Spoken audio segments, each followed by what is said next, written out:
known. It's a real pleasure to be here today. Thank you very much.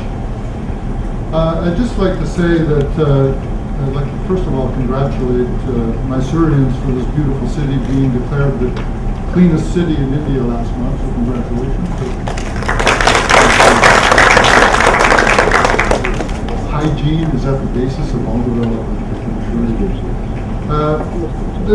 I'd like to say a couple of things about what we've been talking about and the conversation that we had earlier with Dr. Sharumi and Dr. Waters and the team. India and Australia had a big cricket match last night, and I'd like to congratulate you on. I think Virat Kohli is incredible, but there's also Brookdale and there's Gale and there's others. So the competition really is what brings out the best in us, and that's something worth noting. And I've been watching as well not the Indian team only, but the women's cricket matches.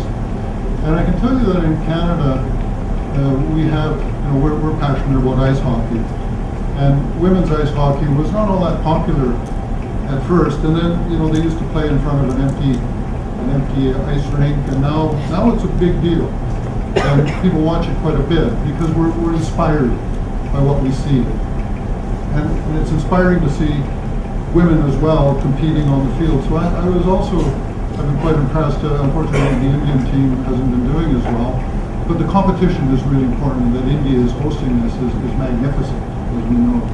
So, I think when we get into universities, and it's important, the academic exchanges. I myself was on an academic exchange to Berlin in 1981, and I still talk about it. It really opened my mind to a lot of things. I'd studied in Switzerland as well, and talking about retention.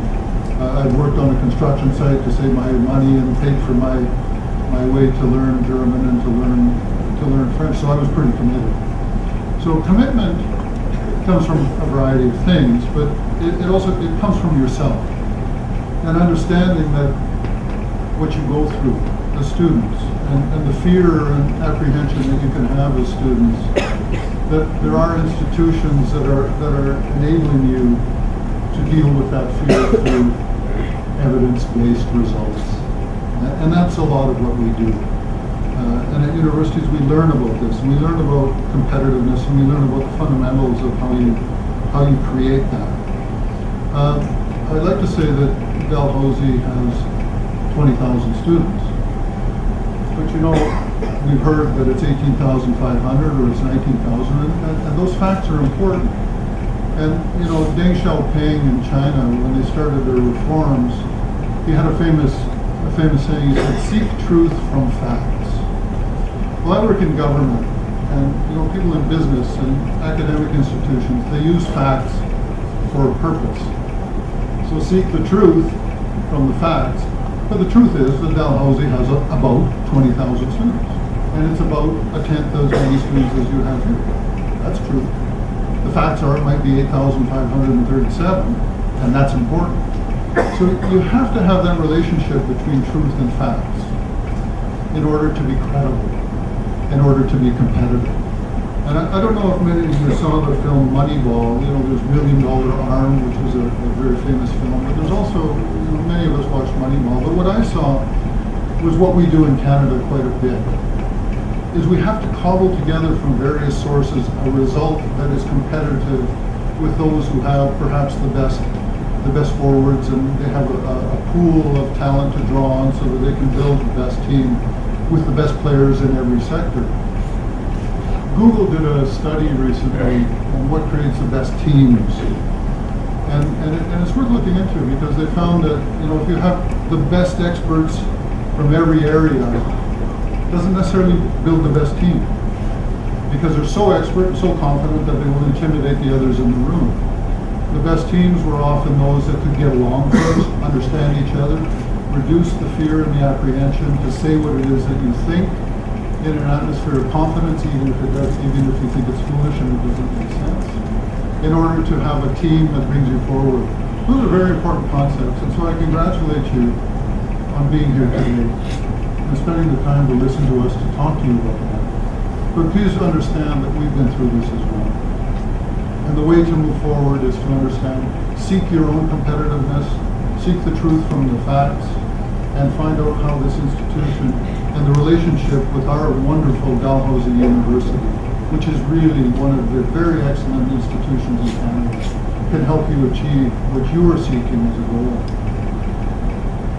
I used to run trade shows a lot, and talking about evidence, we would do surveys after our trade shows, these big food trade shows in Germany and France and Japan, the United States, and big trade shows, a big event.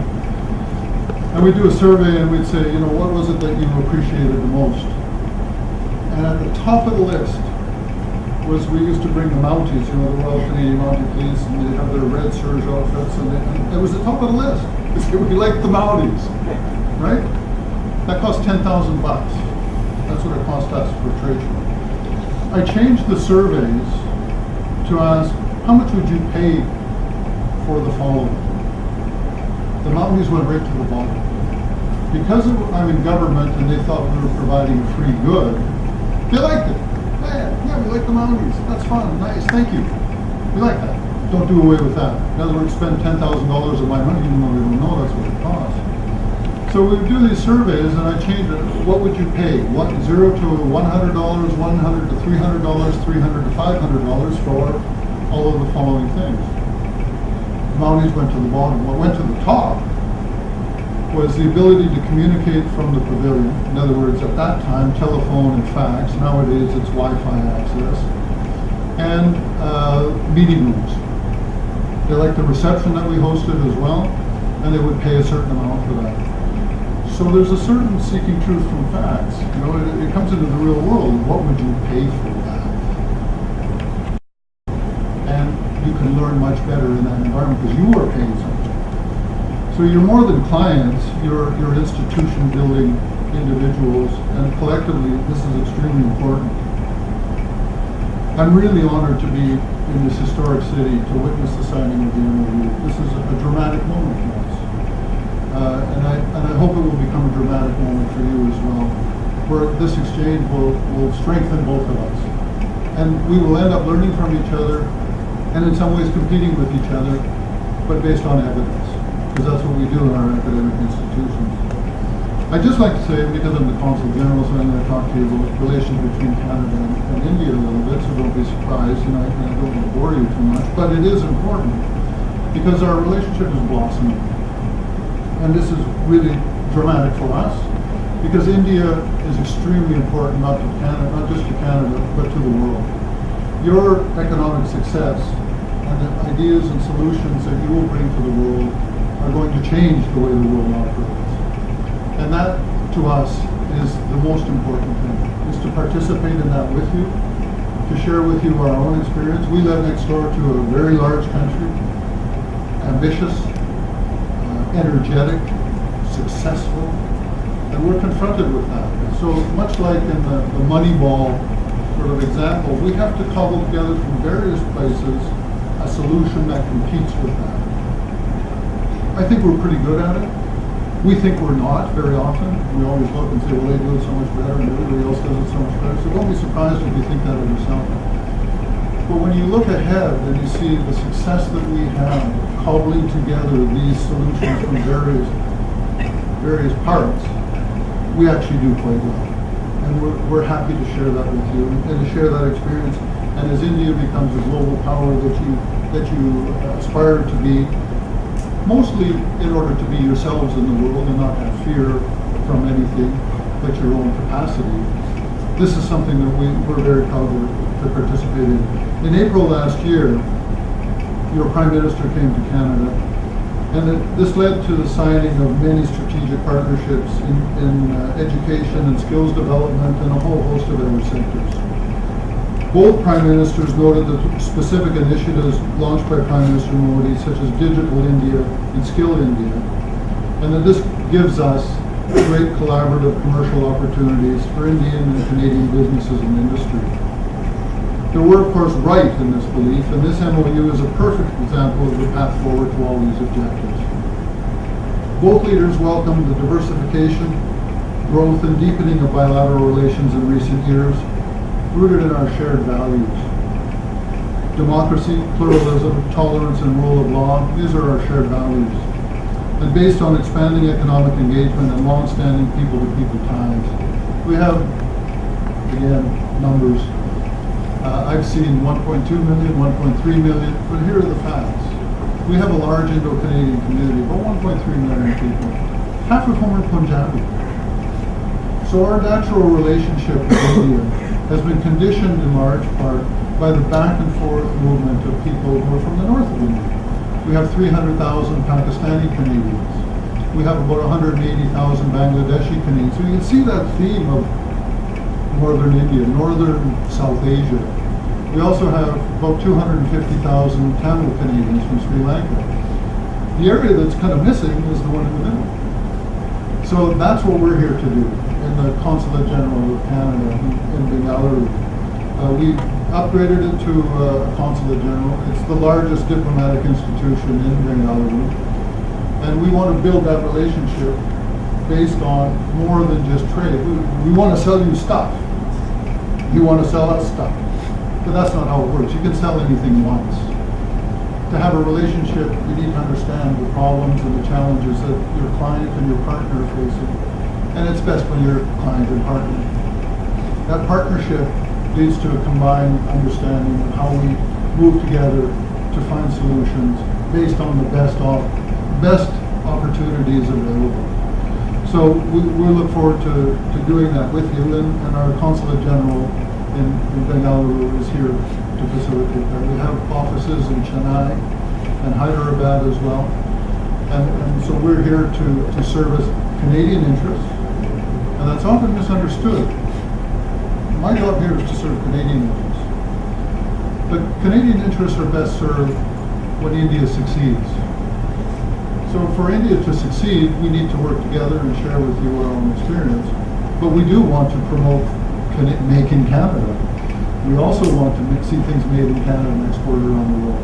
But the reality and the evidence is that we're not going to make everything in Canada, and you're not going to make everything in India. We're going to make stuff in Canada and export it around the world, and you're going to make stuff in India and export it around the world. And that's going to create jobs and wealth and prosperity and health in India as it does in Canada. We because we're a small country, relatively, we have to, our main objective is to see a peaceful world in which people prosper and thrive in order that we can prosper and thrive as well. We can't influence that to any great degree. We can participate in it and we can share our interest in that and our expertise, but essentially this is out of our control. Our best thing is to compete effectively with whatever it is that comes up against us. The visit of your Prime Minister highlighted a couple of things. India remains a priority for our international education strategy, and that will grow. And there are more and more students coming from India to Canada, but we will see students coming from Canada to India as well, and we will see the results of that years later, where they build and contribute to that relationship. There was many MOUs signed between the National Skill Development Council of India and 13 Canadian colleges, institutes, and sector skill councils. As India grows into a global superpower, education is critical for the prosperity of your growing middle class. The demographic dividend, we were talking about that earlier. This is either an opportunity or a curse. You know, we have to all get that right. Because for India to succeed, your youth need to succeed. We understand that, and the world understands that. So we believe that we're well positioned to cater to this demand as our world-class universities and colleges, and of course the very excellent Dalhousie University, have the expertise that India needs to train and equip your workforce for nation building. The collaboration between the MYRA School of Business and Dalhousie University is well positioned to help these needs. So thank you very much. I'm very pleased and proud to be here with you today to witness this MOU. We think this is a dramatic moment. As simple as an MOU is, as minor as it might appear amongst the the many MOUs that are out there and the relationships you have. For us, this is a very dramatic moment. So thank you very much. Thank you for your patience. I'm sorry that we kept you waiting. I was up a little late last night watching cricket. Congratulations to India for making it to the semifinals, and we'll be watching with great interest as you compete with the AO and the West Indies. So good luck. Thank you very much. Thank you.